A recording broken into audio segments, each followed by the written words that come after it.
Hello friends, NK Prajapati classes में आपका स्वागत है। तो टॉपिक पढ़ेंगे क्रिया प्रसूत सिद्धांत के बारे में। क्रिया प्रसूत सिद्धांत की बात करें तो स्किनर के द्वारा दिया गया। पहला क्वेश्चन बनता है कि क्रिया प्रसूत सिद्धांत किसने दिया, तो स्किनर के द्वारा दिया गया, जो कि 1938 में। और स्किनर की बात करें तो ये अमेरिका के क्या थे, निवासी थे।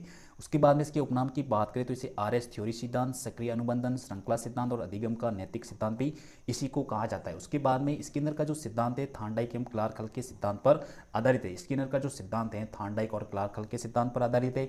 स्किनर ने थार्नडाइक के सिद्धांत से SR तत्वों एवं क्लार्क हल के सिद्धांत से नहीं, SR तत्व को लेकर उसे RS में परिवर्तित किया और क्लार्क हल के सिद्धांत से पुनर्बलन तत्व को क्या कहता है, स्वीकार किया था। मतलब SR का मतलब होता है स्टिमुलस रिस्पांस थ्योरी, उद्दीपक और अनिक्रिया को लेकर उसे RS में परिवर्तित किया। मतलब इसका वापस क्या कहते हैं, उल्टा किया। ठीक है। क्रिया प्रसूत का मतलब क्या होता है, क्रिया प्रसूत की बात करें तो वह व्यवहार जिसका संचालन व्यक्ति की इच्छा पर निर्भर करता हो, ऐसा व्यवहार जिसकी संचालन जो है व्यक्ति की इच्छा पर निर्भर करता हो, उसे क्रिया प्रसूत सिद्धांत कहा जाता है। वह व्यवहार जिसका संचालन बिना किसी प्रत्यक्ष उद्दीपक के व्यक्ति की इच्छा पर निर्भर करता है। मतलब इसमें किसी भी उद्दीपक नहीं होता है, प्रत्यक्ष उद्दीपक नहीं होता है, व्यक्ति की इच्छा पर निर्भर करता है कि वो काम करे या नहीं करे। जैसे कि चलना है, फिरना है, खेलना है, कूदना है, पढ़ना है, लिखना है, ये सब क्या है, क्रिया है। हमारी क्या है, क्रिया है। ठीक है। तथा दैनिक जीवन के क्या करना, कार्य करना, ये सब किस में आते हैं, स्किनर की क्रिया प्रसूत सिद्धांत में। स्किनर ने अपने सिद्धांत का प्रतिपादन करने हेतु 4 प्रकार के क्या बताए, पुनर्बलन बताए। स्किनर ने अपने सिद्धांत में 4 प्रकार के क्या बताए, पुनर्बलन बताए, जो कि एग्जाम में आया हुआ क्वेश्चन है। सबसे पहले स्किनर ने क्रमिक पुनर्बलन के बारे में बताया। किसके बारे में, क्रमिक पुनर्बलन। दूसरा है निश्चित अंतराल पुनर्बलन। तीसरा है निश्चित अनुपात पुनर्बलन। और चौथा है परिवर्तनशील पुनर्बलन, जो कि सकारात्मक भी होता है और नकारात्मक भी होता है। स्किनर ने अपने सिद्धांत का प्रतिपादन करते समय सफेद कबूतर एवं चूहे पर क्या क्या प्रयोग किया। स्किनर ने अपने सिद्धांत का प्रतिपादन करते हेतु सफेद कबूतर और सफेद चूहों पर क्या क्या प्रयोग किया। दाना उद्दीपक की बात करें तो अभिप्रेरणा है। दाना और उद्दीपक क्या, उसकी अभिप्रेरणा जो कि अप्रत्यक्ष है।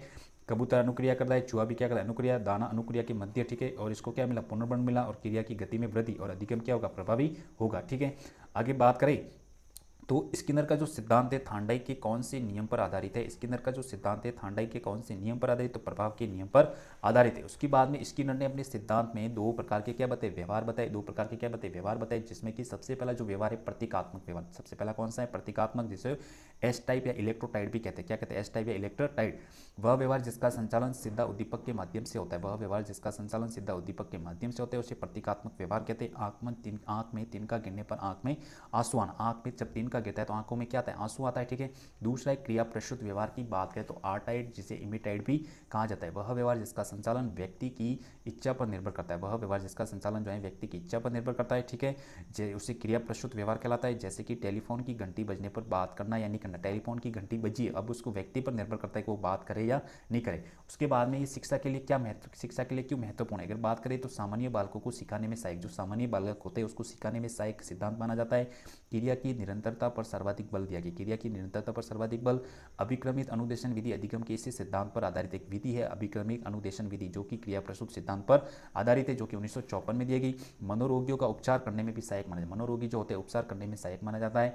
बालकों को निदानात्मक, निदान का मतलब कारण, उपचारात्मक मतलब समाधान, शिक्षण करवाने में भी ये सिद्धांत सहायक माना जाता है। करके सीखने के विषय पर आधारित, करके सीखना, ये सिद्धांत ऐसा है जो कि हम खुद करते हैं। ठीक है। स्वयं स्वयं के द्वारा करना, जॉन डेवी के द्वारा दिया गया। बालकों को सीखने के लिए प्रोत्साहित करने में सहायक, बालकों को प्रोत्साहित करने में सहायक सिद्धांत कौन सा है, क्रिया प्रसूत। स्किनर के अनुसार बालकों को नकारात्मक रूप से पुनर्बलन प्रदान नहीं करना चाहिए। स्किनर ने बताया कि बालकों को नकारात्मक रूप से पुनर्बलन प्रदान नहीं करना चाहिए, क्योंकि बालकों में हीन भावना का क्या हो जाता है, विकास होता है। बालकों में हीन भावना का क्या होता है, विकास होता है।